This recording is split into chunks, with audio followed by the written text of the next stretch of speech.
9वें अध्याय के हम लोगों ने 29 श्लोकों की चर्चा भी समाप्त कर ली।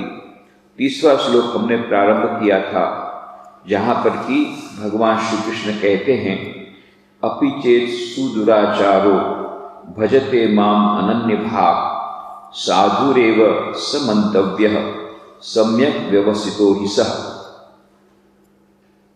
अत्यंत दुराचारी व्यक्ति भी यदि एकांत चित्त से मेरा भजन करता है तो वह साधु ही है, ऐसा समझना चाहिए, क्योंकि वह उत्तम रूप से निश्चय ज्ञान संपन्न है। ऐसा समझना चाहिए क्यों कहा? इसलिए क्योंकि अधिकांश लोग बाहर के आचरण से ही मनुष्य का मूल्यांकन करते हैं। यदि वह कोई ऐसा व्यक्ति भक्ति करता भी है तो लोग कहते हैं, अरे अरे इसको जानते नहीं, मैं तो इसको जानता हूँ, ये तो इस प्रकार से वो दुराचार करता था, अभी लोगों को ठगने के लिए उसने इस प्रकार का वेश धारण किया है। तो लोग ऐसा ही करते रहते हैं। वो उसको भले उसके जीवन में परिवर्तन आया हो, उसके मन में परिवर्तन आया हो, फिर भी वह उनको लोग साधु नहीं समझते हैं। परंतु भगवान श्री कृष्ण का कहना है कि दुराचारी व्यक्ति नहीं, अत्यंत दुराचारी, सुदुराचारी शब्द व्यवहार किया कि मन में डाउट होता है, भाई दुराचारी तो ठीक है, हम दुराचारी हैं तो हमारा क्या होगा, पर हम तो सदा दुराचारी का तो हो जाएगा, पर हम तो बहुत ज़्यादा दुराचारी, तो सुदुराचारी, दुराचारी से भी अत्यंत दुराचारी व्यक्ति भी यदि एकांत चित्त से मेरा भजन करता है, शर्त यही है कि एकांत चित्त से भजन करना पड़ेगा। एकांत चित्त से भजन करने से क्या होता है? एकांत चित्त से भजन करने से पारसमणि के स्पर्श से जिस प्रकार से लोहा सुना बन जाता है, उसी प्रकार से उसका मन जब एकांत चित्त से भगवानमय हो जाता है तो परमात्मा की वह ज्योति उसके भीतर में आ जाती है। पहले ही है, प्रत्येक मनुष्य के अंतर में वह दिव्य आत्मा विराजमान है। इसीलिए स्वामी विवेकानंद ने शिकागो विश्व धर्म सभा में जब ये बात कही तो अमेरिकन वासियों को एक बहुत बड़ा सहारा मिला, एक बहुत बड़ा आश्वासन मिला। वो अपने आप को पापी समझते थे, क्योंकि यह मानो यह उनको सिखाया गया था कि तुम पापी हो, तुम पापी हो। पर स्वामी विवेकानंद वहाँ पर जाकर के शिकागो धर्म सभा के सभाखंड में उन्होंने हिंदू धर्म के प्रवचन के समय वह श्वेत उपनिषद का श्लोक वह कहा, उसकी आवृत्ति की, शृण्वन्तु विश्वे अमृतस्य पुत्राः आये धामानि दिव्यानि तस्तु वेदाहमेतं पुरुषं महान्तं आदित्यवर्णं तमसः परस्तात् तमेव विदित्वा अतिमृत्युमेति नान्य पंथा विद्यते अयनाय। दूसरा कोई पथ नहीं है।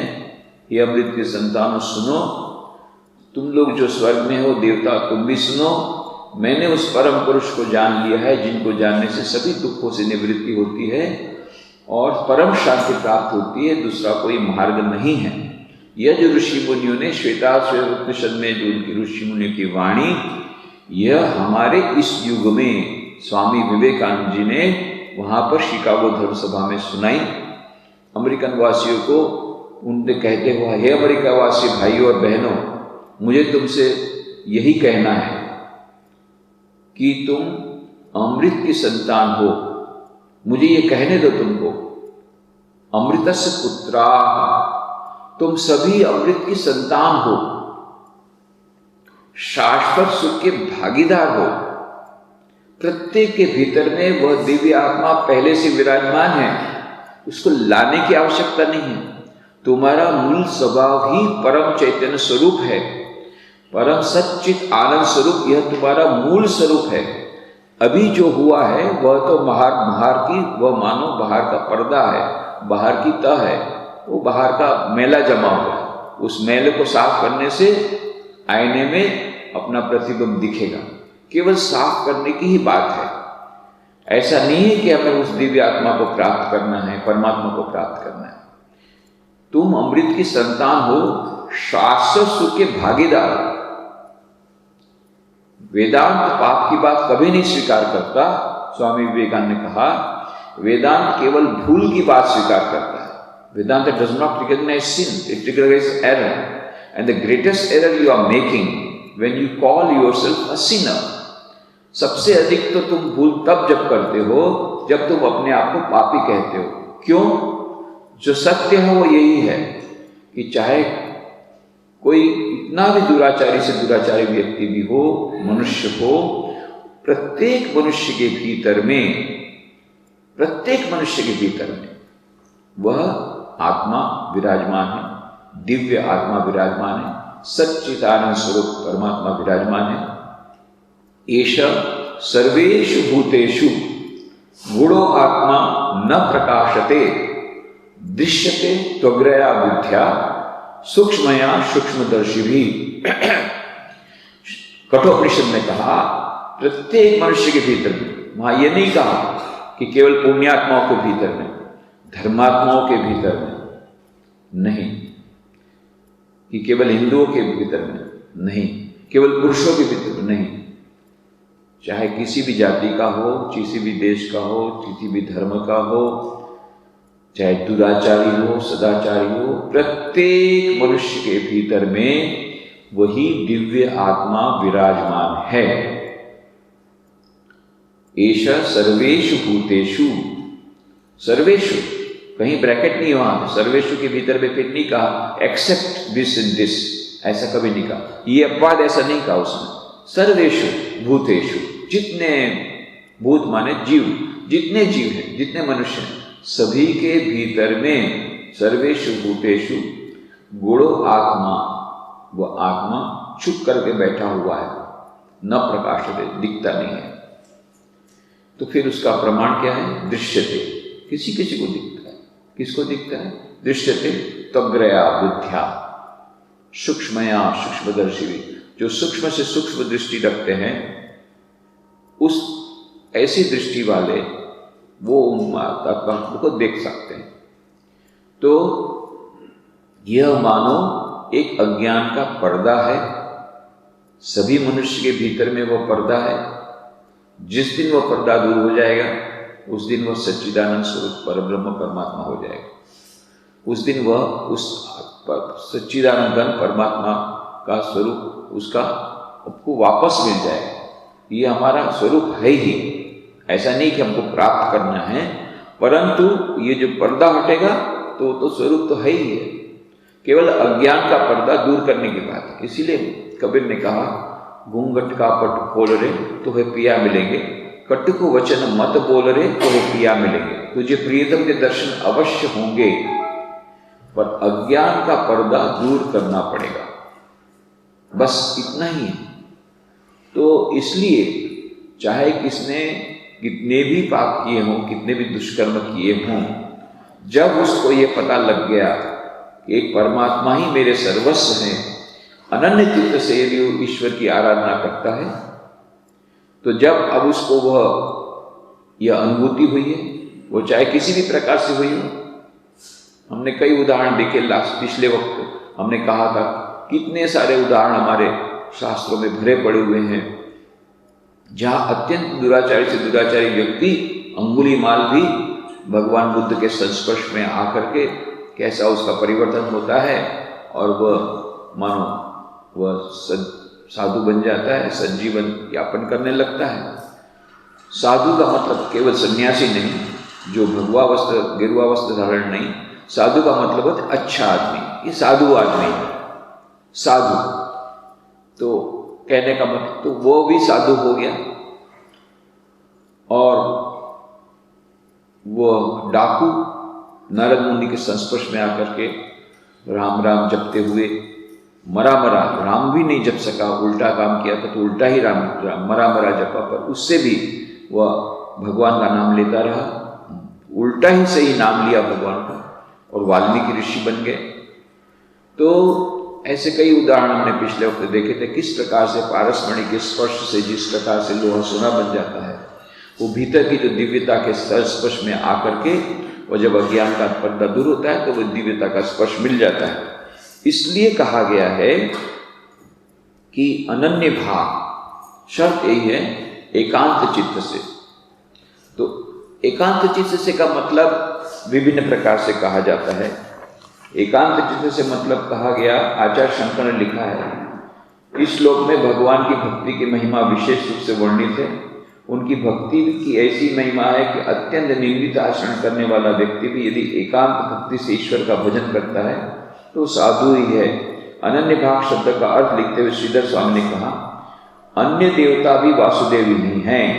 ऐसी बुद्धि से और अन्य देवता को न समझकर वासुदेव ही परमेश्वर हैं, ऐसे ज्ञान के द्वारा भजन करने वाले दुराचारी व्यक्ति को भी साधु ही समझना चाहिए। तो यह अनन्य भाव का मतलब होता है कि ईश्वर को ही सर्वस्व मानने वाला, कि बस इनसे ऊपर कुछ नहीं है, यह ईश्वर यही मेरे मालो रक्षा करता है, यही मेरे सर्वस्व है। अनन्य भाव, अनन्य चित्त। अनन्य चित्त से यदि हम ऐसा लें कि जैसा कोई साधु, कोई बड़ा साधक निरंतर भगवान का भजन करता है, निरंतर भगवान का भजन करता है, तो वह निरंतर भजन करने वाला को हम बोल सकते हैं कि भाई वो अनन्य भाव है, अनन्य चित्त से भगवान की प्रार्थना कर रहा है, तेल धारावत भगवान का नाम ले रहा है। पर यहाँ तो यह नहीं कर रहा है, ये तो दुराचारी है। अभी भी उसका दुराचार अटका नहीं है। ऐसा नहीं कि भूतकाल में दुराचारी था, अभी भी उस संस्कार की वजह से कुछ न कुछ उसका दुराचार चालू है, परंतु अब उसने समझ लिया कि ईश्वर के अलावा और कोई नहीं है मेरी शरण में। तो ऐसा क्यों होता है? ऐसे बहुत सारे उदाहरण है कि जब कोई बहुत बड़ा संकट आया, आग लगी, उसमें से बच गया, तो उसको भगवान की शक्ति का अनुभव होता है। ये भूकंप आया 26 जनवरी को वहाँ पर 2001 में जब गुजरात में, तो कई लोग ऐसे थे जो लोग भगवान में बहुत विश्वास करते थे, वो भगवान में विश्वास छोड़ दिए कि भगवान क्या कर रहा है, इस प्रकार से भूकंप में मेरी माँ को मार डाला, मेरे पिता को मार डाला। और उल्टा हुआ, जो लोग भगवान में कभी नहीं मानते थे वो समझते थे अरे हमारे साइंस के द्वारा सब कुछ हो सकता है। कहाँ गया तुम्हारा साइंस, कहाँ तुम्हारा सिज्मोग्राफ, कहाँ तुमने चेतावनी दी, कुछ नहीं, खत्म, 1 मिनट में सब समाप्त। ये साइंटिस्ट लोग देखते रह गए कि हमारी कोई शक्ति नहीं है, उस परम शक्ति के सामने दूसरी कोई शक्ति नहीं। वो लोग ईश्वर में मानने लग गए।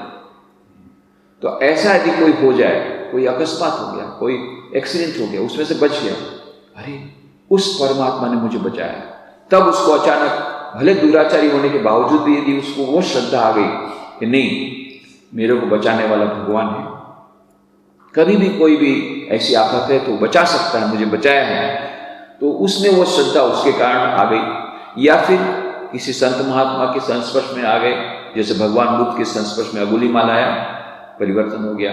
नारद मुनि के संस्पर्श में वालिया डाकू आया, परिवर्तन हो गया, वाल्मीकि ऋषि हो गए। तो ऐसे भी कुछ होते हैं कि जो पारसमणि के स्पर्श से जिस प्रकार लोहा सोना बन जाता है, संत में संस्पर्श में आते हैं और उनको ये भगवान की भक्ति का रंग लगता है, और तब वो दुराचारी से उनका रूप बदल जाता है, वो दुराचार, परंतु पूरा छोड़ नहीं सकते संस्कार वजह से। कोई बात नहीं, भगवान बोलते हैं वो धीरे धीरे सब हो जाएगा। क्यों? यदि एक बार उसको वह ईश्वर के प्रति उसकी भक्ति आ गई तो वह भी उसका दूर हो जाएगा। तो यह एक अत्यंत आशा की वाणी, और यही वाणी स्वामी विवेकानंद ने वहाँ सुनाई थी कि हे अमेरिकन वासियों, भाइयों बहनों, मैं तुमको यही कहता हूँ, तुम सब अमृत की संतान, अमृतस्य पुत्राः, अमृत की संतान हो, शाश्वत सुख के भागीदार हो। तुम पापी नहीं हो। वेदांत पाप की बात स्वीकार नहीं करता, भूल की बात स्वीकार करता है। सबसे बड़ी भूल है कि जब तुम अपने पापी कहते हो। और फिर स्वामी जी कहते हैं, come up, O lions, and shake off the delusion that you are sheep. Your souls immortal, spirits free, blessed eternal, ye are not matter, ye are not bodies, matter is servant, not ye the servant of matter. ओ शेरों, इस मिथ्याभ्रम को झटक करके फेंक दो कि तुम भेड़ हो। तुम भेड़ नहीं हो, तुम शेर हो। शेर और भेड़ की कहानी इसके पहले हमने कही है किस प्रकार से वो शेर अपने आप को, छोटा शेर अपने आप को भेड़ मानता था। बाद में बड़े शेर ने उसको बताया कि तू शेर है, नहीं माना। जब उसने जल में अपना प्रतिबिंब देखा तब उसको यह विश्वास हुआ। उसी प्रकार से जब हम भीतर की ओर जाकेंगे, ध्यान करेंगे और तब हमें भगवान की भक्ति करेंगे, तब जाकर के हमको पता लगेगा कि हमारा सच्चा स्वरूप, सच्चिदानंद स्वरूप है, पहले से है। मोको कहाँ तू ढूंढे बंदे, मैं तो तेरे पास में, खोजोगे तो अभी मिलूंगा पल भर की तलाश। यह कबीर ने कहा कि वो तो एक पल की तलाश में मिलेगा, कहीं बाहर से ऐसा नहीं है कि बाहर जाना पड़ेगा, काशी या कैलाश में जाना पड़ेगा।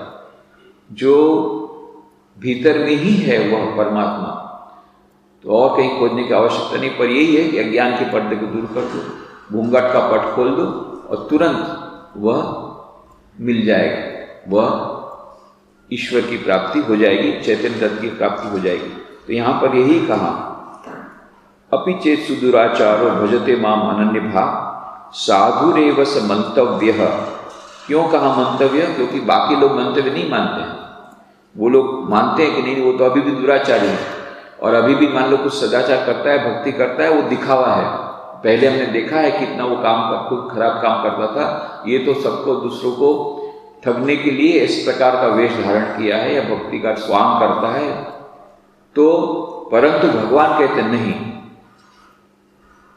उसको साधु ही समझना चाहिए। एक बार यदि अनन्य भाव मैंने अनन्य चित्त से ऐसा नहीं कि तेल धारावत भगवान का हमेशा नाम लेता है, परंतु केवल भगवान ही मेरी शरण है, मेरे सिवा भगवान के सिवा कोई भरोसा नहीं। मैं उस परमेश्वर की शरण में जाता हूँ और उस परमेश्वर का ही अवलंबन एकमात्र उसको पता लगता है कि इस अवलंबन, इसके सिवा मेरा कोई नहीं है। तब जाकर के वह उसको अनन्य चित्त बोलेंगे। तो अत्यंत दुराचारी व्यक्ति भी यदि एकांत चित्त से मेरा भजन करता है तो वह साधु ही है, ऐसा समझना चाहिए, क्योंकि वह उत्तम रूप से निश्चय ज्ञान संपन्न है। क्यों ऐसा मानना चाहिए? क्योंकि अब उसने निश्चय कर लिया कि मैं अच्छा जीवन जीऊंगा। यह जो उसने दृढ़ निश्चय कर लिया, उसने निश्चय कर लिया सम्यक व्यवतो ही उत्तम रूप से उसने निश्चय किया है। वो जो निश्चय किया सम्यक व्यवसितो ही सह, व्यवसितः माने निश्चय ज्ञान संपन्न है। तो जो इस प्रकार से निश्चय ज्ञान संपन्न है, इसके कारण उसको ऐसा समझना चाहिए कि वह साधु ही है। भले लगता हो कि उसको दुराचारी है, परंतु दुराचार पहले था, अब भगवान के स्पर्श में आकर के वह दूर हो जाएगा। तो इसलिए निश्चय ज्ञान संपन्न है, ऐसा कहते हैं। तो इसके हमने कई उदाहरण पिछले समय दिए थे कि किस प्रकार से यह संतों के संस्पर्श में आकर के या किसी भी घटना के कारण, किसी भी प्रकार से जब कोई व्यक्ति दुराचारी से दुराचारी व्यक्ति भी ईश्वर का भक्त हो जाता है, ईश्वर को अनन्य रूप से, मतलब केवल ईश्वर ही मेरे एकमात्र सहाय करता है, एकमात्र मेरे रक्षक हैं और मुझे कोई बचाने वाला नहीं है, ऐसी अनन्य भाव से जो भक्ति करता है ईश्वर की,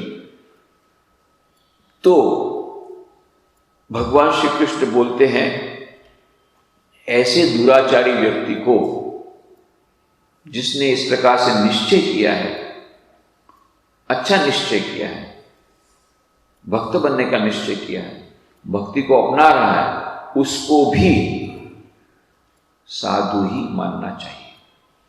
सज्जन, साधु मतलब अच्छा व्यक्ति, केवल सज्जन नहीं। सज्जन तो जो अच्छा व्यवहार करता है, पर साधु बहुत बड़ी बात है। भले वो साधु का मतलब हम लोग सन्यासी भी समझते हैं, पर उसका असली मतलब ये होता है कि जो सचमुच में जो अत्यंत वह सम्माननीय, ऐसा वो साधु बन जाता है। कहाँ पर? दुराचारी से दुराचारी भगवान भक्ति के संस्पर्श में आकर के साधु बन जाता है। यह भगवान की खुद की वाणी है, ऐसा समझना चाहिए, उसको पापी नहीं समझना चाहिए। दुराचारी नहीं समझना चाहिए। हमारे समाज में हम लोग ऐसा नहीं करते हैं। हम लोग की नेगेटिव थिंकिंग है कि वो एक बार जो उसने खराब काम किया तो खराब ही खराब रहेगा। एक बार वो जेल में गया तो जेल में बस फिर उसका एक काला धब्बा रह गया, वो कभी चेंज नहीं होता। परंतु परिवर्तन हो सकता है। यही बात हम लोग जेल में जाकर के बोलते हैं, जो हो गया सो हो गया, बीती साही बिसार दे, आगे की सुध ले। परंतु अभी भी उस ईश्वर की शरण में जाने से जीवन परिवर्तन हो सकता है।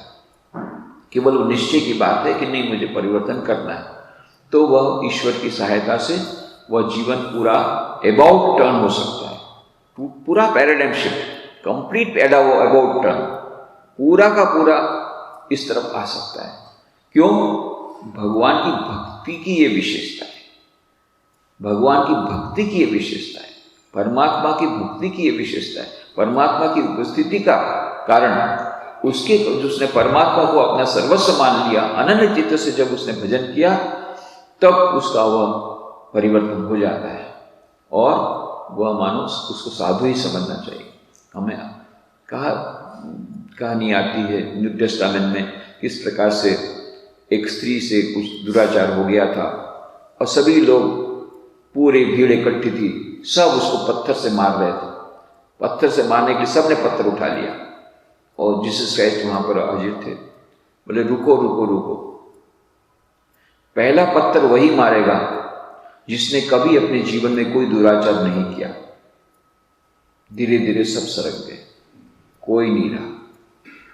और तब वो स्त्री रोते हुए उसको पूछा क्राइस्ट ने, क्यों ये पत्थर नहीं मारा? नहीं, सभी लोग, आपने जब ये कहा तो चले गए। तब उन्हें आवेदन किया, रो मत, आज से नया जीवन शुरू करो, जो हो गया सो हो गया, अब ऐसा मत करना, पर ईश्वर की भक्ति करो। तो इस प्रकार से संतों के संस्पर्श में आकर के या किसी घटना के संस्पर्श में आकर के, किसी भी कारण से, कई कारण हो सकते हैं जहां पर कि एक दुराचारी का भी परिवर्तन होता है, तब भगवान श्री कृष्ण कहते हैं उसको पापी नहीं समझना चाहिए, उसको दुराचारी नहीं, उसको साधु ही समझना चाहिए। हमने बहुत सारे घटनाओं का वर्णन किया। श्री रामकृष्ण देव के भक्त थे गिरीश चंद्र घोष। ये बहुत बड़े बंगाल के बड़े नाटककार थे, सुप्रसिद्ध नाटककार थे, कवि भी थे, बहुत उनका नाम था। और नाटककार, जितने भी नाटक अभी भी, जितने कहीं भी नाटक होगा तो गिरीश घोष को लोग याद करते हैं, क्योंकि वो मान लो आदि हैं नाटक। जितने बंगाल में सब नाटक वगैरह हुए, उनका खुद का स्टार थिएटर भी था और मानो आदि गुरु उन सबके नाटककारों के। तो बहुत प्रख्यात नाटककार और बहुत अच्छे कवि ऐसे गिरीश चंद्र घोष, ये श्री रामकृष्ण के संस्पर्श में आते हैं।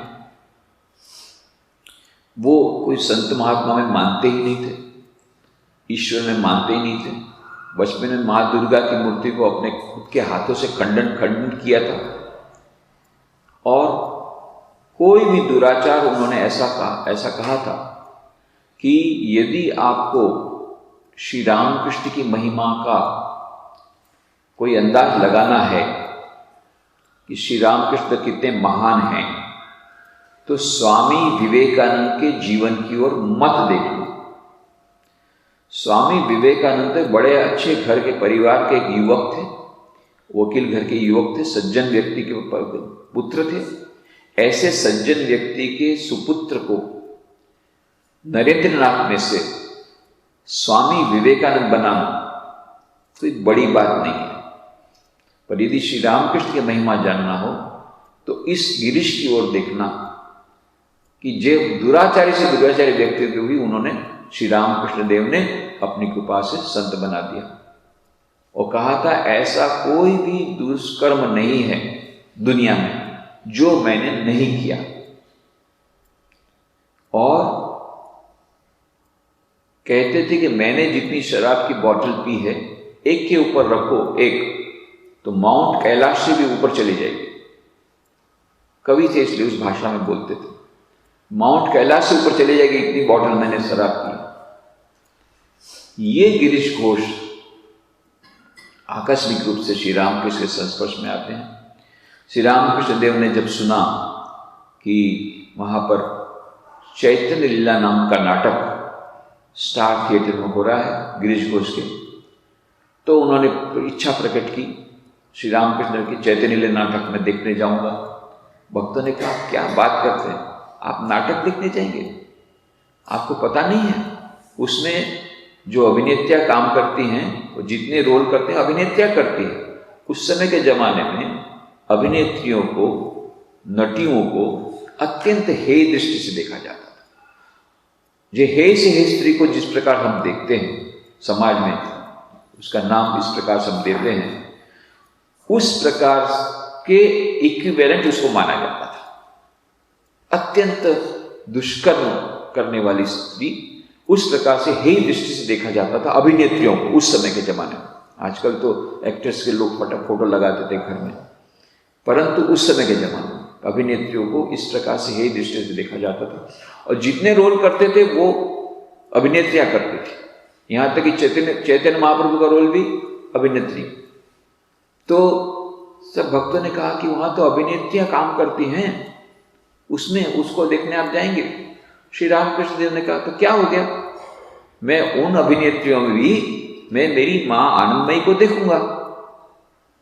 और गए, वो घोड़ा गाड़ी में गए। घोड़ा गाड़ी से फिर भक्त लोगों ने कहा गिरीश घोष को कि परमहंस महाशय आए हैं तो उनको फ्री टिकट नहीं देंगे। बोले ठीक है, उनको फ्री टिकट दूंगा पर बाकी लोगों को टिकट खरीदनी पड़ेगी।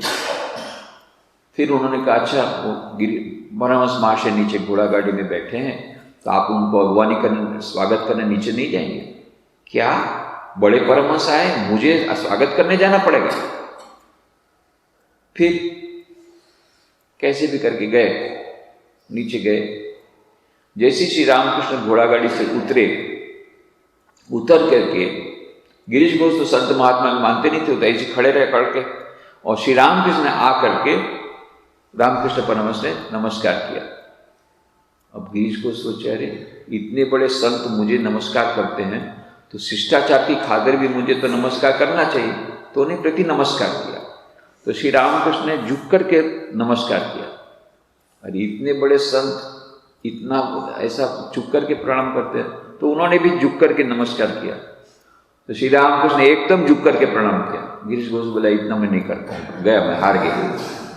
इसलिए कहा करते थे कि दूसरे अवतारों में शस्त्र लेकर के आए थे, रामचंद्र जी धनुष बाण लेकर के आए, श्री कृष्ण सुदर्शन चक्र लेकर के आए, परंतु श्री रामकृष्ण भी एक अस्त्र लेकर के आए, वो प्रणाम अस्त्र लेकर के आए।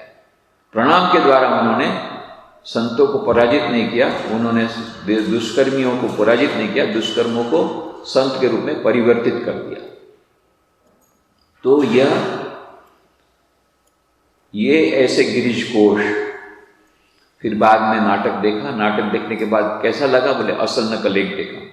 फिर सभी अभिनेत्रियों को गिरीश घोष ने प्रणाम करवाया। श्री रामकृष्ण सबके सिर पर हाथ रख करके ओम शांति आशीर्वाद दिया, ओम गुरु। और फिर उसमें जो चैतन्य लीला का चैतन्य का जो रोल किया था, नटी विनोदिनी, ये बहुत उस समय की बहुत फेमस एक्ट्रेस थी, अभिनेत्री थी, बहुत ही सुप्रसिद्ध अभिनेत्री। उसके ऊपर फिल्म भी बनी है, उसने आत्मकथा भी लिखी है बाद में।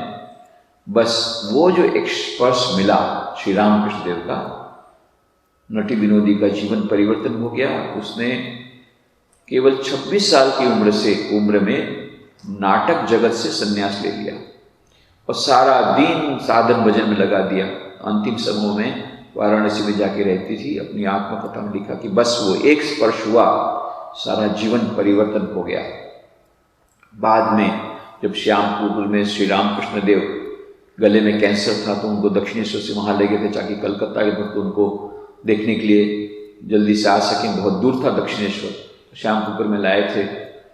तो वहाँ पर एक साहब आए, कोई साहब पैंट शर्ट पहन करके, टाई कोट पहन करके कोई साहब आए, बोले हमको रामकृष्ण परमहंस का दर्शन करना है करके।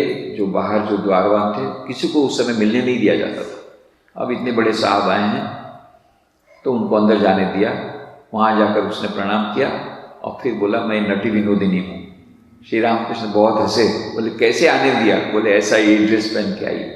रामकृष्ण देव ने फिर से 2 ही बार मिली, दूसरी बार इस प्रकार से मिली और उसको आशीर्वाद दिया।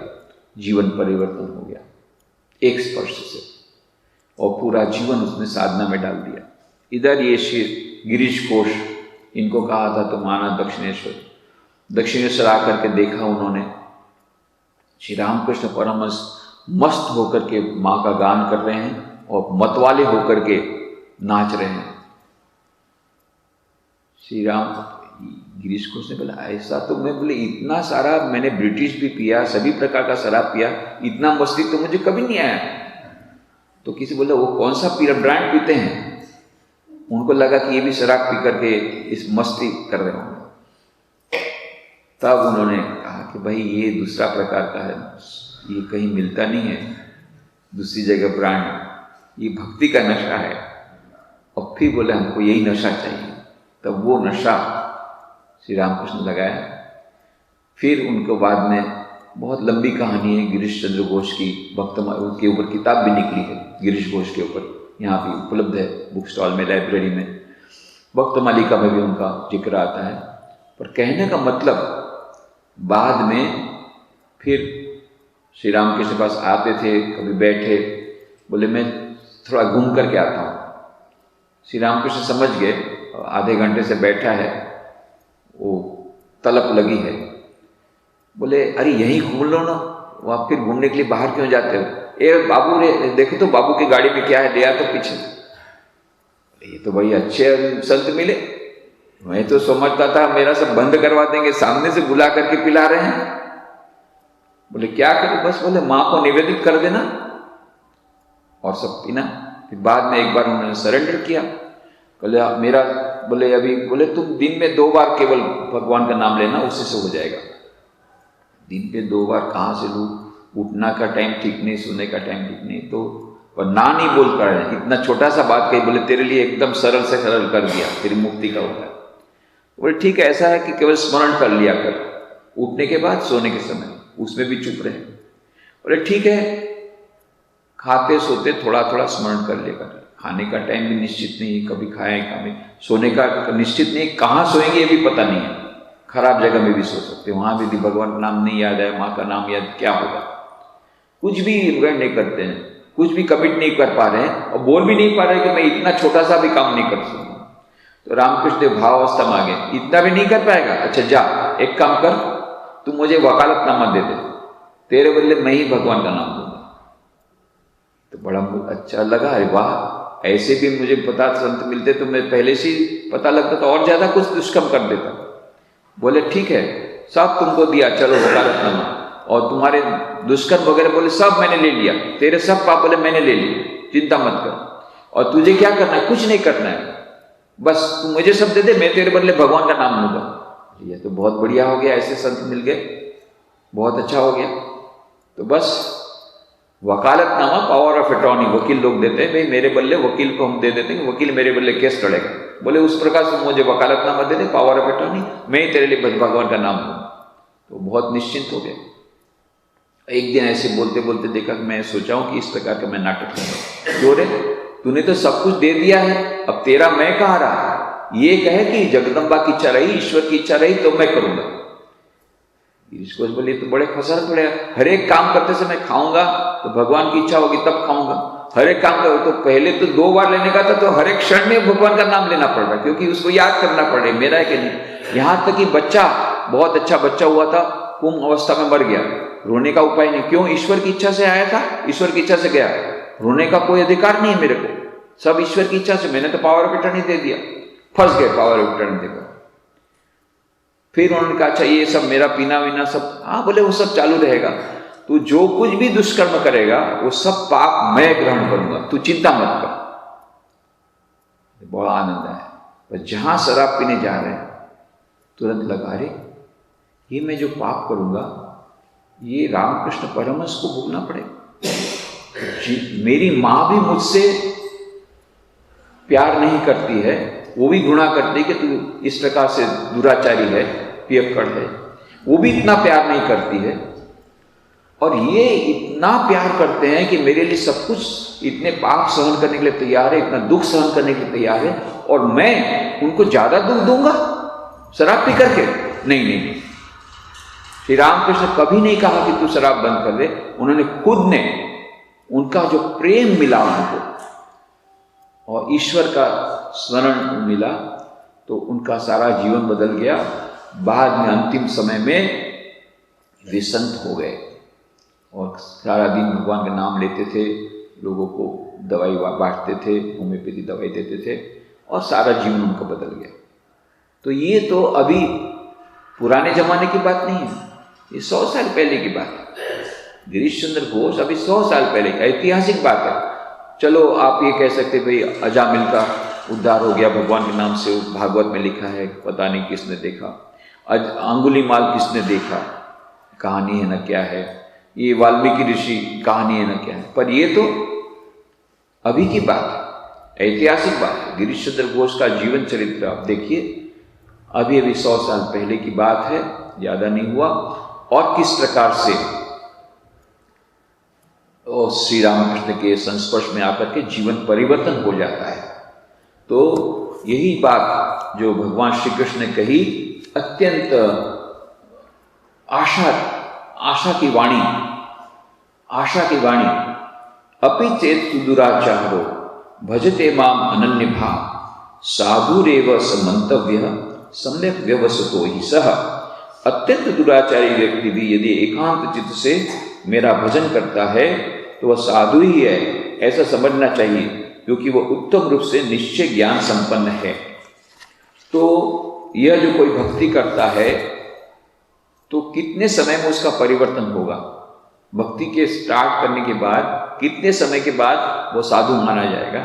अगले श्लोक में भगवान श्री कृष्ण इसी की बात बोलेंगे, उसकी चर्चा हम लोग अगले रविवार को करेंगे। आज यही समाप्त करें।